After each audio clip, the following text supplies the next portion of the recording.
Assalamu alaikum students. Welcome to Alham Dynamic World. This is your biology teacher.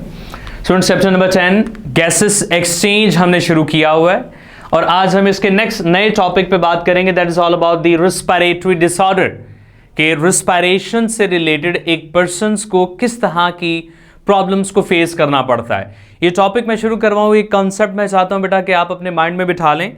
चूंकि respiratory system में जो main parts होते हैं वो होता है उसका पैसेजवे, जिसमें ब्रोंकाई, ब्रोंक्यूल्स और एल्वुलाई आते हैं. ये तीन पार्ट ऐसे हैं बेटा, अगर इन पार्ट्स में किसी तरह का कोई प्रॉब्लम आ जाए तो मुकम्मल रेस्पिरेटरी पैसेजवे का काम बिल्कुल रुक सकता है बेटा. इसलिए हम जो आज डिसऑर्डर्स पढ़ेंगे वो या तो ब्रोंकाई या ब्रोंक्यूल्स या एल्वुलाई में किसी तरह के प्रॉब्लम आने की वजह से होंगी बेटा. हम शुरू करते हैं. सबसे पहले एक छोटा सा ब्रीफ सा इंट्रोडक्शन के रेस्पिरेटरी डिसऑर्डर्स क्या कहती हैं बेटा. पाकिस्तान के अंदर रेस्पिरेटरी डिसऑर्डर्स का जो पैरामीटर, जो स्केल, जो ग्राफ है वो बहुत ज्यादा है बनिस्बतन दूसरी कंट्रीज के. उसकी वजह pollution, due to the presence of pollutants in the environment. Environment में पोल्यूटेंट्स का होना है बेटा. अब ये जो पोल्यूटेंट्स हैं पाकिस्तान में सिर्फ अर्बन एरियाज में नहीं बल्कि आजकल तो रूरल एरियाज भी बिल्कुल पोल्यूटेंट से भरे हुए हैं बेटा. उनके जो एनवायरनमेंट है, उनका जो एटमॉस्फेयर है, उसमें भी बहुत सारे डस्ट के पार्टिकल्स ऐड हो चुके हैं, कार्बन के कंपाउंड्स हैं और भी इस तरह के बहुत सारे हैवी मेटल्स हैं जो एनवायरनमेंट के अंदर ऐड हैं, जिनका अल्टीमेटली नुकसान हमारे रेस्पिरेटरी ट्रैक को ही होता है बेटा. तो हम यहाँ पर डिसऑर्डर शुरू कर रहे हैं. हमारी सबसे पहली जो डिसऑर्डर है that is all about the bronchitis. Bronchitis is actually the inflammation in the walls of the bronchi और ब्रोंक्यूल्स. ब्रोंकाई और जो ब्रोंक्यूल्स हैं बेटा, इनकी वॉल्स में इन्फ्लेमेशन हो जाना, इसी फिनोमेना को कहा जाता है बेटा ब्रोंकाइटिस. ये पहला पॉइंट है डेफिनेशन का, आपने याद रखना है बेटा. The inflammation in the walls of the bronchi and bronchioles. अब बेटा ये जो इन्फ्लेमेशंस हैं आखिर होती क्यों हैं, इसके पीछे वजह क्या है? वजह ये बेटा कि एक नॉर्मल जो ब्रोंकाई और ब्रोंक्यूल जो ट्यूब्स होती है और उसका ये जो सेंट्रल पार्ट, उसका जो ल्यूमन है, this is the central lumen part of any tube, ये ल्यूमन होता है. अब आप देख रहे हैं कि ल्यूमन के साइड पे ये जो मैंने रेडिश मार्क की हैं ये म्यूकसेस हैं और ये नॉर्मल कंसंट्रेशन के अंदर है, इसलिए एयर आसानी से इन एंड आउट मूव करके जा रही है. लेकिन ये जो बाकी मैंने आपको इस साइड पर डिफेक्टिव ब्रोंक्यूल बना के दिखाया है, तो यहां पर आप देख रहे हैं कि जो सेक्रीशन है वो ओवर हुई है due to the over secretion of the mucus. Mucus के ज्यादा सेक्रीट होने की वजह से ये जो वॉल्स हैं वो नैरो हो गई हैं. अब आप देख रहे हैं कि इनके नैरो हो जाने की वजह से जो ल्यूमन है ये कितना ज्यादा रिड्यूस हो गया है और उसके रिड्यूस होने से गैसेस प्रॉपरली एक्सचेंज नहीं हो पाती, जिसका नुकसान ये होता है कि जो पर्सन होता है उसे सांस लेने में बहुत ज़्यादा प्रॉब्लम फेस करना पड़ती है. अब इसके कुछ कॉजेज का जिक्र बेटे आपकी बुक में किया गया है. वैसे तो कई हज़ारों कॉजेज हो सकते हैं, लेकिन ब्रोंकाइटिस के जो मेन कॉजेज हैं ये वायरल अटैक की वजह से भी हो सकता है, ये बैक्टीरियल अटैक की वजह से भी हो सकता है और सर्टेन जो इन्वायरमेंटल इरिटेंट्स होते हैं उनकी वजह से भी हो सकता है. तो ये तीन फैक्टर, वायरसेस, बैक्टीरिया और इन्वायरमेंटल इरिटेंट्स. अब इन इन्वायरमेंटल इरिटेंट्स में से जो टबैको है, टबैको स्मोक स्पेशली, क्योंकि टबैको स्मोक में तकरीबन 4000 से ज्यादा केमिकल्स होते हैं बच्चों. अब वो जो 4000 से ज्यादा केमिकल्स हैं उनमें से बहुत सारे ऐसे हैं जो पर्सन के अंदर ये जो ब्रोंकाइटिस है इसे ट्रिगर करवा सकते हैं बेटा. नेक्स्ट पॉइंट आता है, What are the main types of the bronchitis? Bronchitis के ड्यूरेशन और डैमेज रेशो की बेस के ऊपर ये दो तरह की ब्रोंकाइटिस होती हैं. फर्स्ट टाइप है उसकी जिसे हम कहते हैं एक्यूट ब्रोंकाइटिस, फर्स्ट टाइप है इसकी. एंड सेकेंड टाइप है जिसे क्रॉनिक ब्रोंकाइटिस कहते हैं. So these two are the main types, acute and chronic bronchitis. तो बेटा ये दो टाइप्स हो गई, एक्यूट एंड क्रॉनिक. अब इन दोनों में डिफरेंस जरा देख लेते हैं. एक्यूट ब्रोंकाइटिस बेटा ये एक ऐसी टाइप की ब्रोंकाइटिस है जिसमें पर्सन जो होता है वो जल्दी रिकवर कर जाता है without permanent damage. Recovery without permanent damage,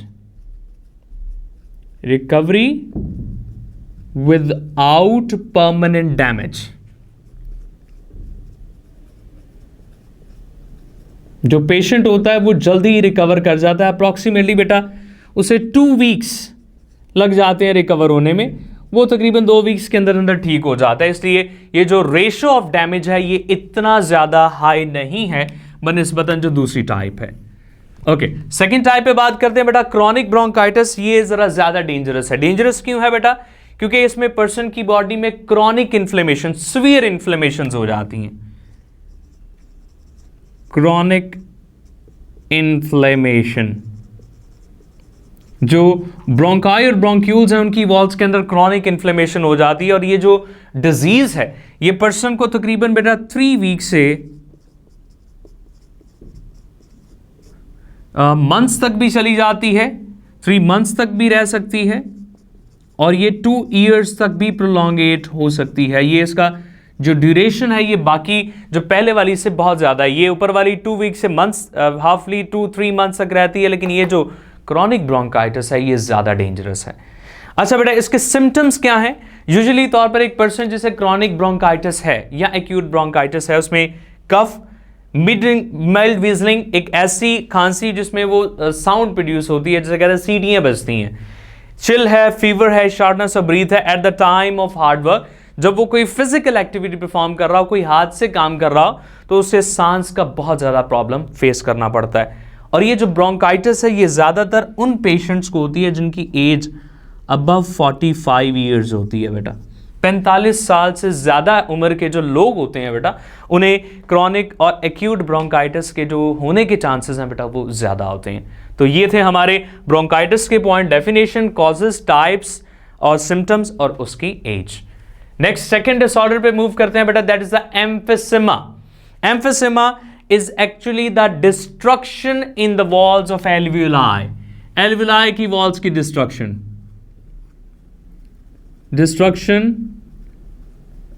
in the wall of alveoli. alveoli या जो air sacs होती हैं उनकी walls में destruction का हो जाना, इसी को बेटे एम्फिसेमा कहा जाता है। क्वेश्चन ये राइज होता है कि एम्फिसेमा होने से बॉडी को क्या इफेक्ट होता है बेटा? कहा जाता है कि जिस वक्त एक एल्वुलाई टूटती है, एल्वुलाई के ब्रेक करने से या एल्वुलाई की वॉल्स के टूटने से जो बाकी एल्वुलाइज होती हैं वो मर्ज हो जाती हैं।